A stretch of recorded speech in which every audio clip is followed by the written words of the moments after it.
November 1873. The high valleys of the Wyoming Territory.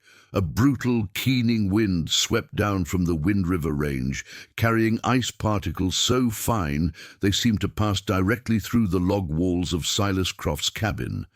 The air was a thin, frigid grey.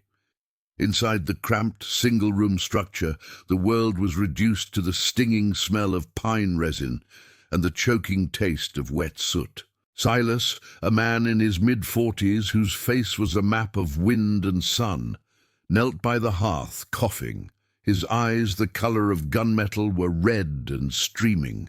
The fire in the hearth wasn't a fire. It was a sullen, smoking mockery.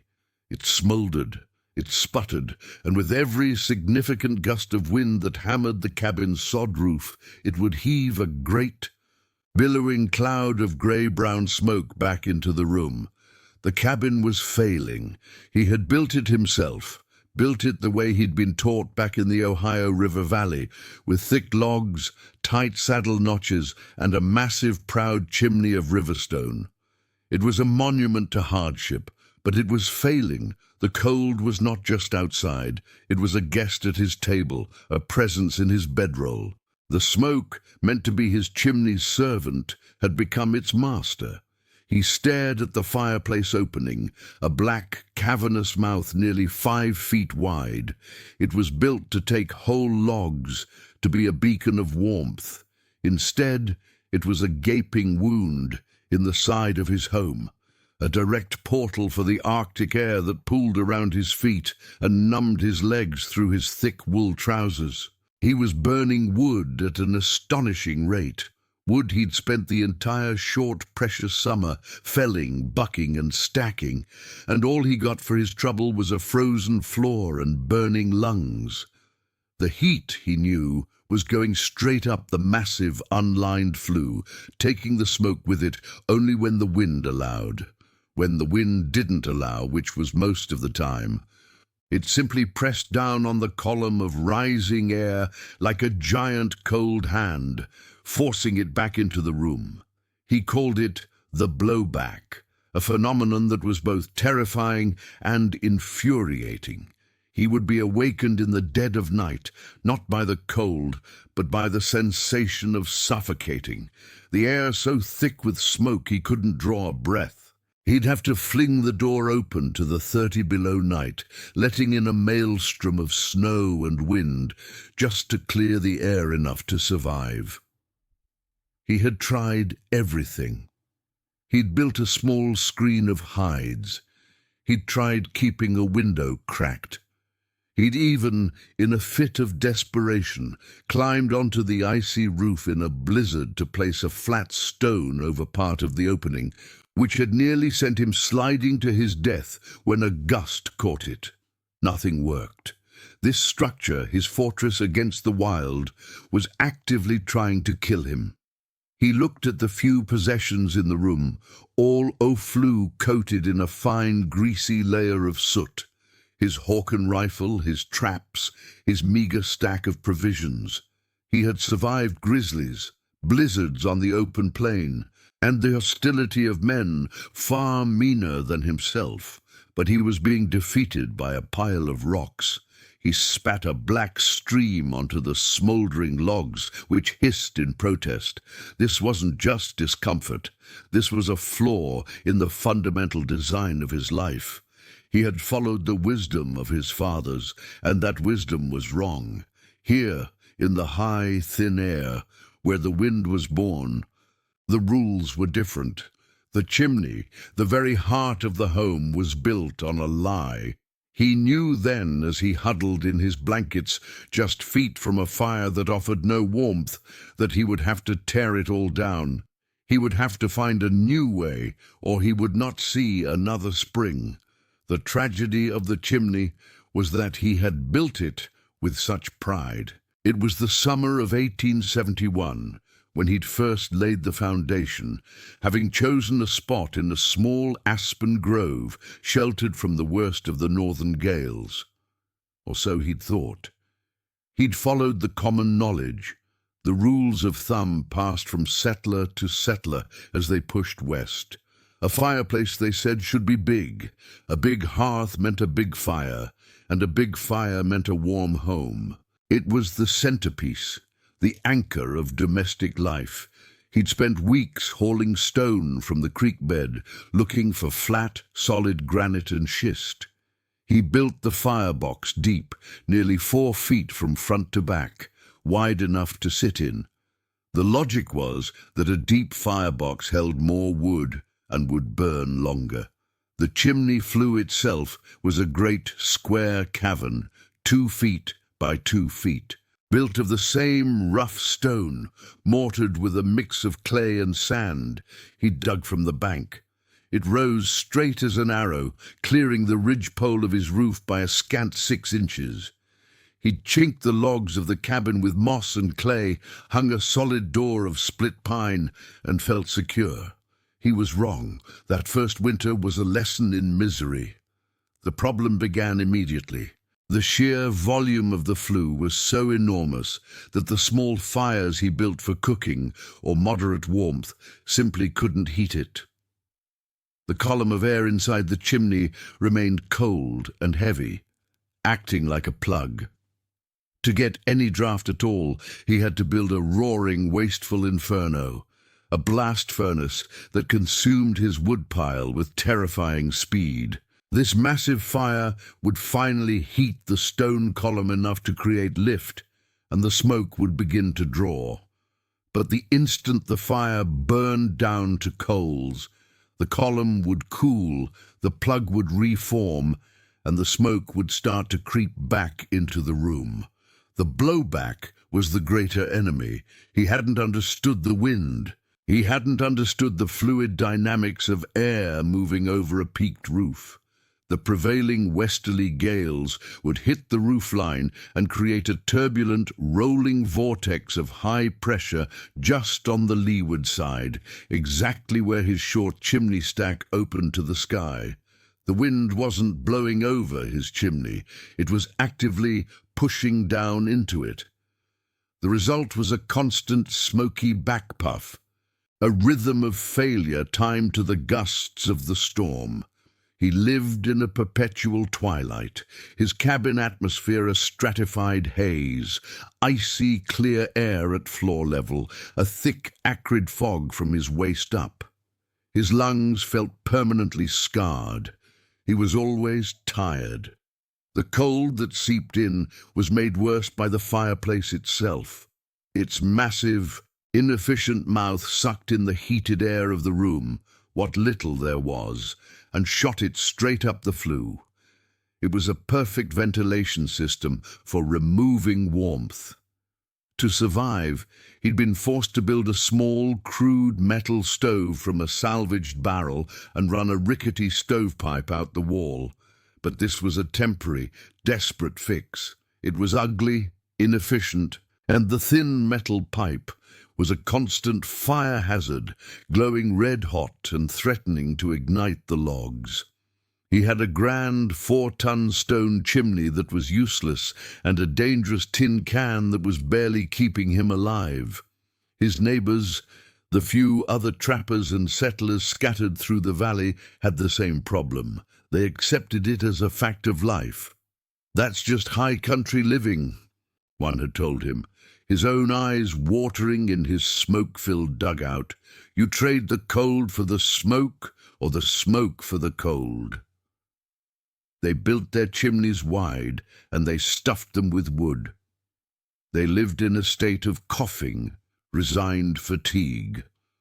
Silas Croft was not a resigned man. He was a craftsman. He believed in systems that worked. He believed that a tool should do its job. His axe was balanced, his rifle was true, his knots held. This chimney was an insult. It wasn't just a failure of comfort, it was a failure of physics, and he became obsessed with understanding why. He found his first clue not from a man, but from the earth. While tracking a marten high up in the canyons, he took shelter from a sudden squall in a shallow cave. Inside, He found the remains of a small, ancient fire pit, likely left by the Ute or Shoshone who had passed through for centuries. It was just a ring of stones, but he noticed something.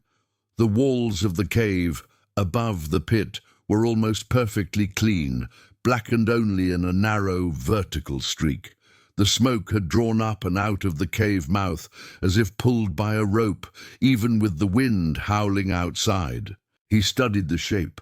The fire pit was shallow, and the cave wall behind it was smooth and curved, almost parabolic. The smoke wasn't just wandering upward, it was being funneled. The shape of the rock was directing, the heat concentrating it.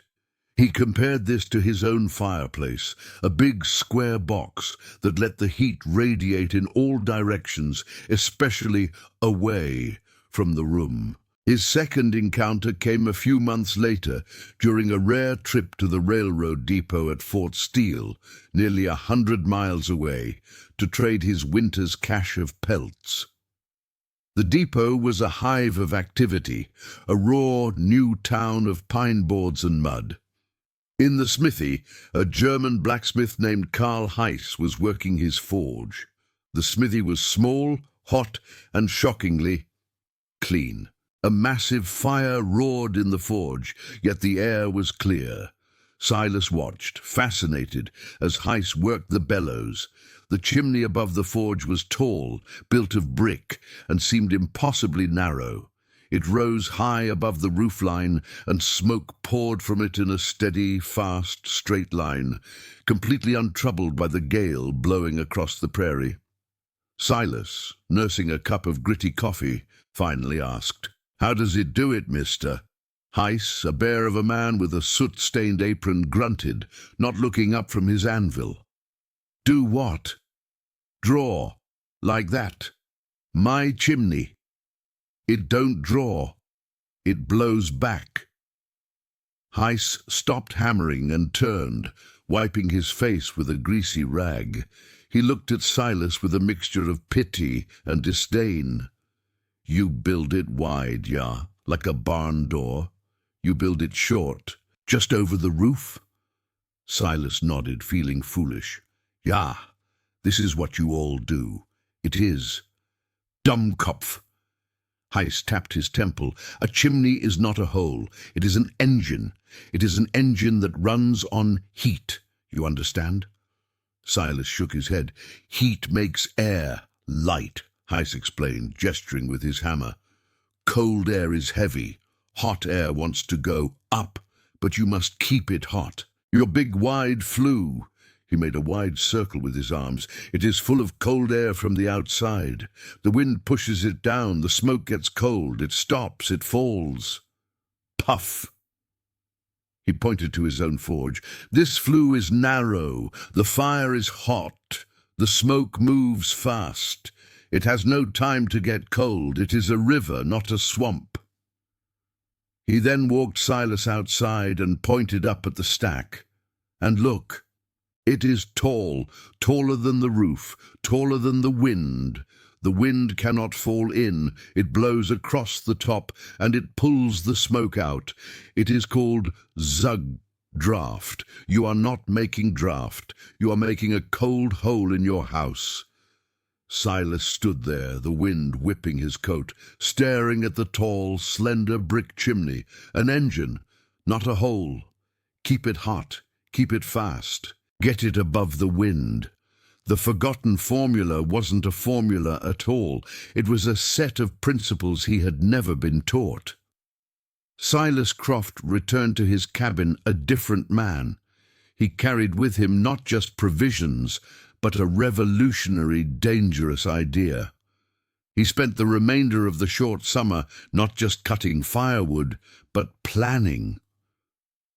He sat on the floor of his cabin, the soot and smoke still thick in the air, and stared at his monstrous stone fireplace.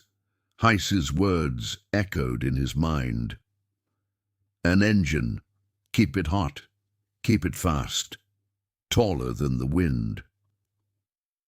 He wouldn't just modify the chimney. He would perform surgery on the heart of his home. He began by sketching in the ash on his own hearthstone.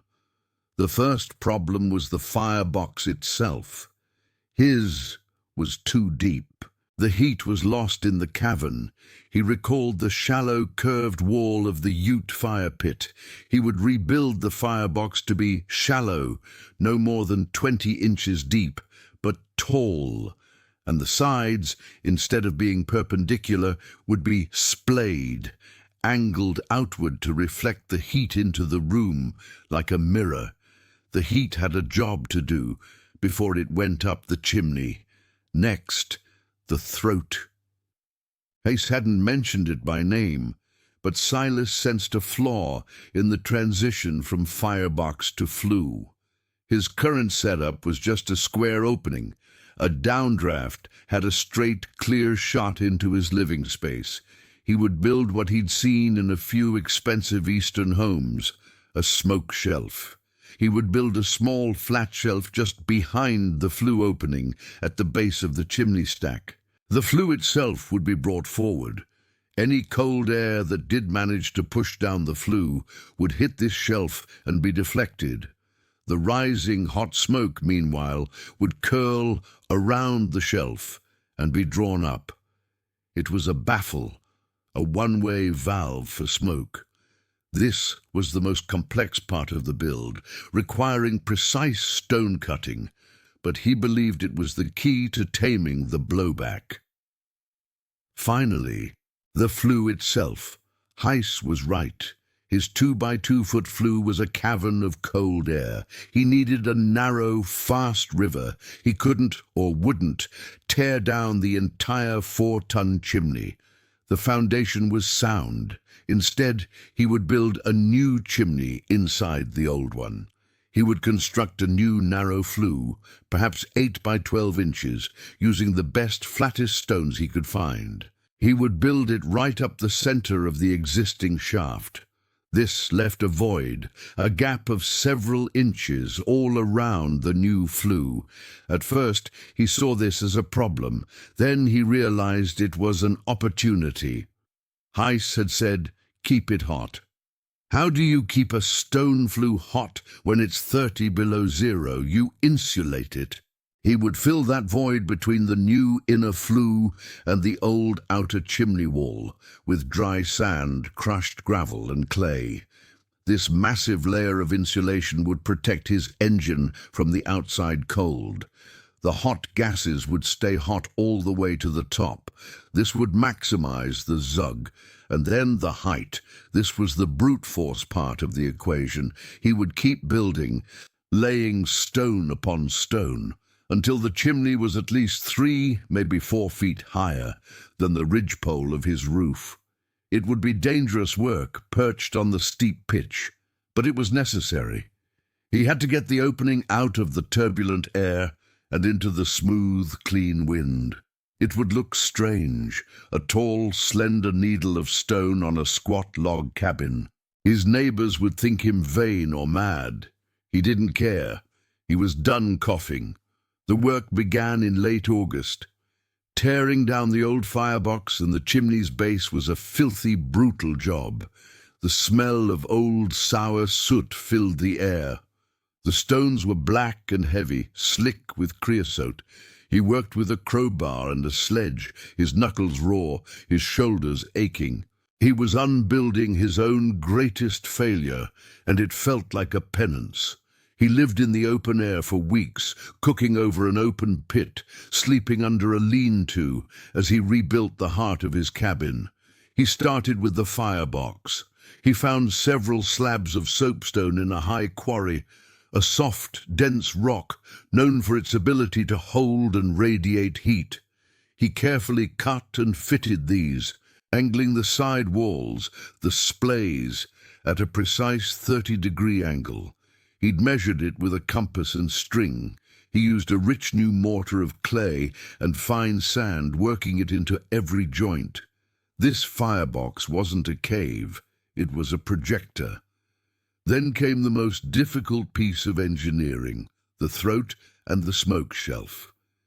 He laid a massive flat stone as the lintel, the top of the fireplace opening. Behind it, he brought the new flue forward, leaving a flat, 6-inch deep shelf. It looked wrong. It looked like a blockage. He had to trust the physics he barely understood. He had to trust the German smith. He sealed it all, making the passage from the firebox to the flue, the throat narrow and smooth. This was the Venturi point, the place where the smoke would be forced to accelerate. From there, he began the long journey up. He built his new 8x12 flue, a perfect, smooth rectangle of stone. He was meticulous, ensuring every joint was tight. This was the engine cylinder, and it had to be perfect. As he built, he stood inside the old, wide chimney shaft, packing his insulation, sand, dry dirt, and crushed rock into the void between the new flue and the old wall. It was slow, cramped, dusty work. He emerged at the end of each day looking like a coal miner. Finally, the flue reached the roofline. Now the dangerous work began. He built a rough scaffolding, tied himself to the ridgepole with his climbing rope, and began to lay the stone above the roof. The wind was relentless. It tore at his clothes and tried to numb his fingers as he handled the cold stone and wet mortar. He built it 1 foot, then 2. It cleared the ridgepole. He kept going. His neighbors, the nearest of whom was 2 miles down the valley, stopped by. They watched him perched on the roof, laying stone in the wind. "You're building a monument, Croft?" one yelled up. "What's it for?" "Seeing over the mountains." Silas just wiped his face and set another stone. He built it until it was 4 feet higher than the roof peak. It stood against the sky like a defiant finger, tall, slender, and to anyone else absurd. When he was done, he climbed down, his body screaming with fatigue. The mortar needed to cure. He would wait 3 days. 3 days of anxiety, staring at the new, dark, silent mouth of his fireplace, wondering if he had just wasted his entire summer on a madman's theory. The test came on the 4th day. A front moved in from the north, and the temperature plummeted. The first snow of the season began to fall, not as flakes, but as a hard, driving sleet. The wind picked up, howling with the familiar, mournful sound that used to mean a night of smoke and choking. This was the blue norther, the exact weather that had always defeated his old chimney. His hands trembled slightly as he laid the fire. He built a small pyramid of dry aspen kindling over a bed of pine shavings. He took a long splinter, lit it from his lantern, and held it up inside the fireplace, just below the new, narrow throat. The flame didn't flicker, it didn't waver, it was sucked upward, vanishing into the darkness with a quiet whoosh. A small smile touched Silas's lips. He lit the kindling. The fire caught instantly. The flames didn't dance or wander. They rose in a solid, tight column, roaring as they were pulled into the flue. He added larger pieces of wood. The fire burned with a clean, bright orange intensity he had never seen before. The sound was different. It wasn't the sputtering, smoky struggle of old. It was a deep, steady, controlled roar. It was the sound of Heiss's forge. It was the sound of Zug. He sat back on his stool. The cabin was silent, save for the roar of the fire and the shriek of the wind outside. He waited. He waited for the first great gust to hammer the roof. The gust came, a palpable hit that shuddered the logs. The fire surged, burning harder. For a split second, as the draft increased, and then settled back into its steady roar. There was no puff of smoke, not a wisp, not a trace. The smoke shelf was working. The tall stack was working. The wind, now his ally, was blowing across the top of the high flue, creating a vacuum that siphoned the smoke out. The downdraft that used to plague him was now an impossibility. He sat there for an hour, watching. The room began to change. The splayed sides of the firebox were projecting a curtain of radiant heat across the floor. The chill that had lived in his boots for 2 years began to retreat. The soapstone soaked up the heat and began to radiate a deep, penetrating warmth. The air was perfectly clear. He could breathe. He could breathe. By nightfall, the blizzard was a white fury. Silas Croft sat in his cabin, the temperature outside well below zero, and took off his heavy coat. He sat in his shirt sleeves, warm, comfortable, and safe.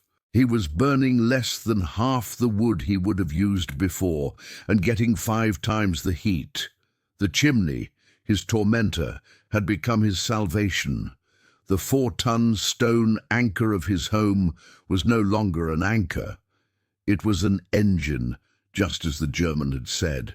It was an engine of survival, and it worked perfectly. The validation of Silas's formula did not remain his secret for long. That winter, word travelled through the high country, as word always does, carried by trappers and prospectors moving between isolated cabins. They spoke of Croft's Chimney. They spoke of a cabin in the high valley, where a man could sit in his shirt sleeves during a blue norther, breathing air as clear as the high peaks. At first it was met with disbelief.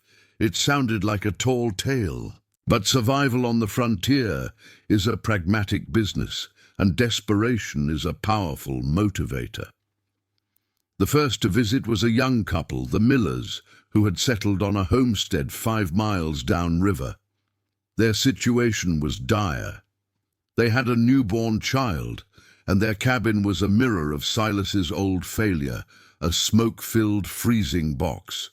Mr. Miller, hollow-eyed with exhaustion, came to Silas's door in the middle of a storm, half-frozen and desperate for advice.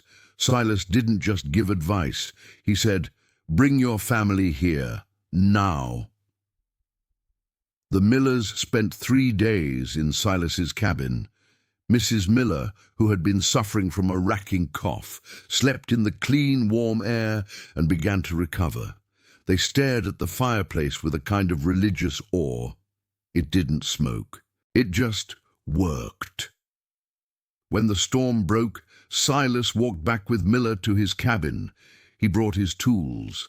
He spent a week helping Miller tear down and rebuild his chimney piece by piece, following the same formula: the splayed, shallow firebox, the critical smoke shelf, the narrow, insulated flue.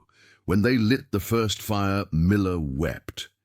That next summer, 3 more families in the valley rebuilt their fireplaces. Silas Croft, a man who preferred the company of trees to people, found himself an accidental consultant, drawing his designs in the dirt with a stick, explaining the principles of airflow and heat retention. "It ain't magic," he'd say gruffly. "It's just building right for this place." The Croft chimney became the new vernacular. Settlers arriving from the east, prepared to build their wide, inefficient barn-door fireplaces, were quickly corrected by their neighbors. "Don't build it that way," they'd be warned. "That's a smoke-out chimney. You go see Croft's design. You build it tall and narrow." The formula spread. As towns like Cheyenne and Laramie grew, the new houses being built by serious craftsmen began to incorporate these principles. The tall, slender chimney became a visual marker of a well-built, high-altitude home, a symbol of permanence and mastery over the environment. Decades later, the original cabin designs were still being used, long after Silas Croft was gone. New generations, benefiting from better materials like firebrick and terracotta liners, built upon his foundation. They didn't know the name of the mountain man who had nearly suffocated in his own home. They only knew the rules: build it shallow, build it splayed, build a shelf, and build it tall.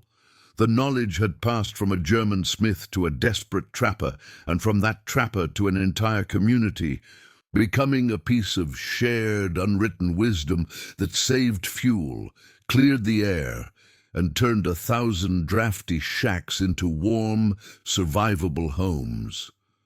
What Silas Croft had rediscovered through trial, observation, and a blacksmith's advice were fundamental laws of physics. His forgotten formula was, in fact, a perfect intuitive application of thermodynamics and fluid dynamics, principles that were being formalized in European universities at that very same time. His old chimney failed because it ignored every single one of them. His new chimney succeeded because it respected them all. The core of the engine was the stack effect. This is the simple, powerful principle that hot air rises. But the strength of that effect is determined by two things: the temperature difference between the gas in the flue and the air outside, and the height of the stack. Silas's old, wide, uninsulated flue allowed the smoke to cool rapidly, killing the draft. His new, narrow, insulated flue protected the column of hot gas, keeping it hot and buoyant all the way to the top. The narrow design also meant the gas had to move faster, creating a strong, stable flow. The tall stack maximized the pressure difference, turning a weak updraft into a powerful, self-sustaining siphon. The second principle was aerodynamics. The wind rolling over his roof was his original enemy. In his old design, the short stack sat deep inside a high-pressure zone of turbulent, swirling air, which forced its way down the flue. By building the chimney 4 feet above the ridgepole, Silas had pushed the opening into the smooth, fast-moving laminar flow of wind passing over the cabin. This fast-moving air passing over the opening created a low-pressure zone, a vacuum, that actively pulled the smoke out. He had turned the wind from a plug into a pump. The splayed firebox was a masterpiece of radiant heat transfer. A flat, deep box radiates heat inefficiently. The angled walls of his new design acted like the reflector in a lantern, gathering the heat from the flames and focusing it outward, projecting it in a wide arc across the cabin floor and its occupants. And finally, the master stroke, the mate smoke shelf. This simple stone baffle was the key to solving the downdraft problem. It was a brilliant piece of fluid dynamic engineering. Any cold, heavy air that did manage to fall down the flue would hit this shelf. Unable to make the sharp turn into the room, it would be met by the rising column of hot smoke, which would simply curl around it and carry it back up. The shelf separated the up river of hot gas from the down eddy of cold air. Silas Croft, without a day of formal schooling in physics, had designed a high-efficiency, downdraft-proof radiant heat fireplace that modern engineers would admire. He hadn't invented it from nothing.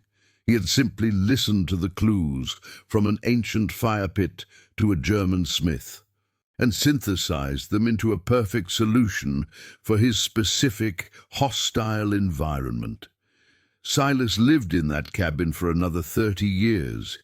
He was known as a quiet, formidable man, one who seemed to have a deeper understanding of the high country than most. He was a man who listened to the wind rather than cursing it. The cabin itself stood for nearly a century, long after he was gone, its tall, slender chimney becoming a landmark for travelers in the valley.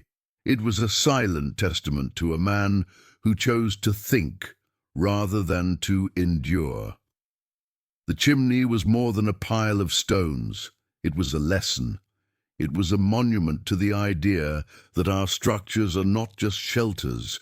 They are active systems, machines for living that must engage with the forces of nature, not just brace against them. Silas's failure was the failure of assumption, the belief that the old way was the only way.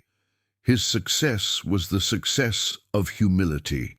He had been willing to admit that his prideful work was wrong, to tear it down to its foundation and start again, guided by new knowledge. He learned that the environment is not a passive backdrop. It is an active participant, and it will relentlessly expose any flaw in design. The wind, the cold, and the laws of pressure are not enemies to be conquered by brute force. They are teachers. They are forces with rules, and to survive, one must learn those rules. Silas Croft's formula was, in the end, remarkably simple. Observe, listen, understand the principles, and then build with the forces of nature, not against them. He learned that a problem is not solved by more wood or more stone, but by a more elegant design. The smoke had never wanted to fill his room. It only wanted a proper path. His great insight was not to force it, but to simply understand its nature and provide one.